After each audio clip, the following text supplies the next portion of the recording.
দেশের বাইরে থেকে শুল্কমুক্ত সুবিধায় দ্বাদশ জাতীয় সংসদের এমপিদের নিয়ে আসা 52টি বিলাসী গাড়ি এখন অভিভাবকহীন। বন্দরে আটকে থাকা এসব গাড়ির মধ্যে আছে ক্রিকেটার সাকিব আল হাসান, চিত্রনায়ক ফেরদৌস, সাবেক ডেপুটি স্পিকার শামসুল হক টুকু, মন্ত্রী আব্দুর রাজ্জাক, আরাফাতদের গাড়ি, যার বেশিরভাগই টয়োটা ল্যান্ড ক্রুজার ও ল্যান্ড ক্রুজার প্রাডো।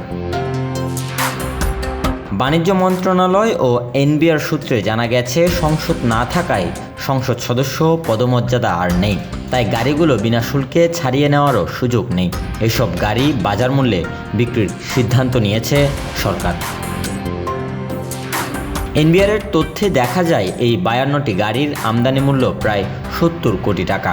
সবচেয়ে কম মূল্যের ল্যান্ড ক্রুজারটি আমদানি করা হয়েছিল 98 লাখ টাকার সামান্য কিছু কমে। শুল্ক দিতে গেলে গাড়িটির দাম পড়বে প্রায় 8 কোটি 10 লাখ টাকা। সূত্র জানায়, শুল্ক সুবিধার আওতায় বেশিরভাগ গাড়ি জাপান ও সিঙ্গাপুর থেকে আমদানি করা হয়েছে।